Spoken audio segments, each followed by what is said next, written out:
Сіздерге балалар. Жарайсыңдар, отыралыңдар. Ал балалар келе қазір қазақ тілі сабағы. Қазақ тілінен білген сабақтарыз өткенді қайталауға берген. Кәнекей балалар, үй жұмысын орындап келдік па? Иә. Ережелерді жаттадық па? Иә. Ал жаттаған болсақ, сабағымызды бастайық. Ал Айдар Бабашаның орнынан тұра қойшы. Мәтіннің қанша түрі бар екен? Қандай түрі бар екен? Әңгімелер сипаттап баяндау. Әңгімелер мәтін дегеніміз бір нәрсе жайында хабарлайтын мәтінді әңгімелер. Жарайсың, отыра ғой. Ал балалар, сендердің керемет жауаптарың үшін мен сендерді көңілді смайликтермен марапаттайтын боламын. Әрі қарай. Келесі бізге шапанның пайда мәтіні дегеніміз не екен? Пайда мәтіні оқиға құбылыс себептері түсіндіріледі, дәлелденеді. Оған неліктен, неге деген сұрақтар қойылады. Жарайсың. Иә, мықтымен қарақат. Сипаттау мәтіні дегеніміз не екен? Адам, табиғат, жануарлар себептеледі. Иә, сипаттау мәтіні қандай сұрақтарға жауап береді екен? Неге, неліктен деген сұрақтарға жауап береді. Жарайсың, өте тамаша. Орал, Ислам. Санесін дегеніміз не екен, Ислам? Санесін дегеніміз не екен?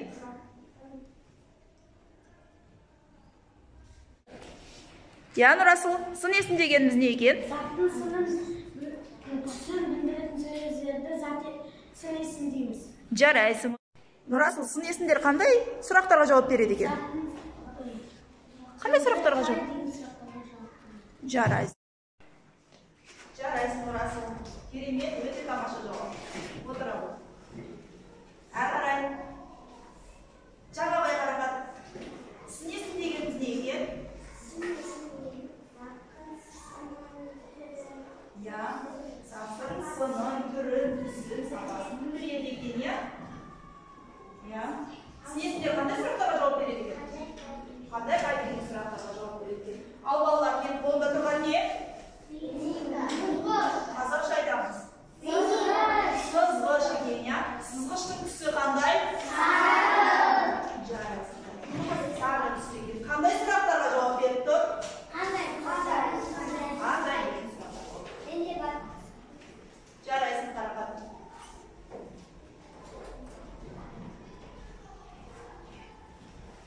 Озмам, әрі қарай енді екінші турымызға өтейік.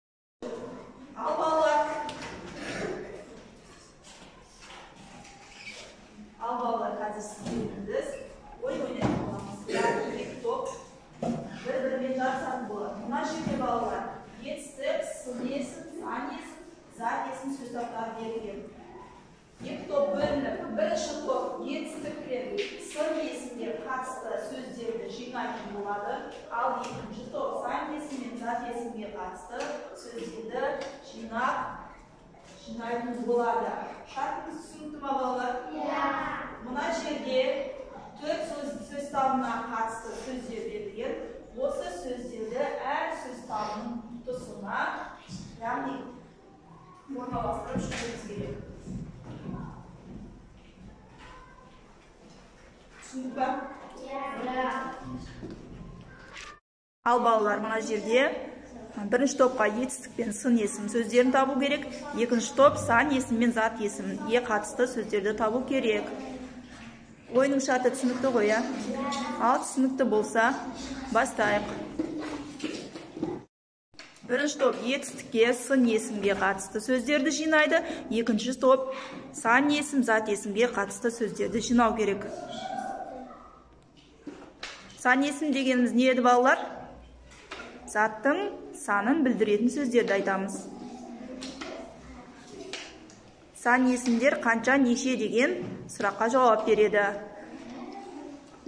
Зат есім дегеніміз заттың атын білдіретін сөздерді айтамыз. Кім, не, кімдер, нелер деген сұраққа жауап береді. Сын есім дегеніміз заттың сынын, түрін, түсін білдіретін сөздерді айтамыз. Сын есімдер қандай, қай деген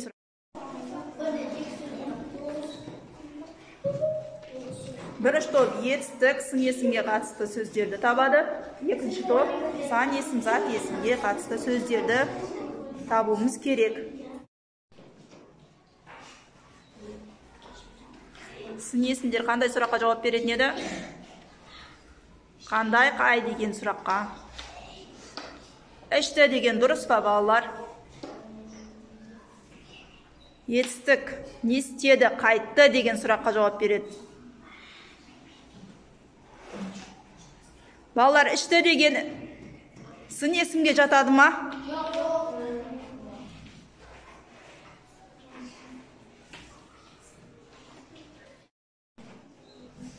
Балалар, жылдамдатайық.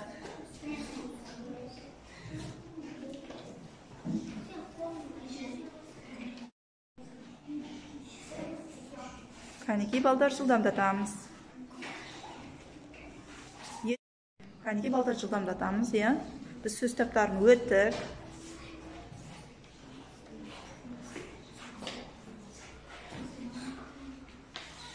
Сан есім дегеніміз заттың санын білдіретін сөздерді айтамыз. Сан есімдер қанша, неше деген сұрақтарға жауап береді. Балалар, мына жерлерде қате қойылған сөздер бар ма? Қате қойылған сөздер болса, оны да орналастырамыз.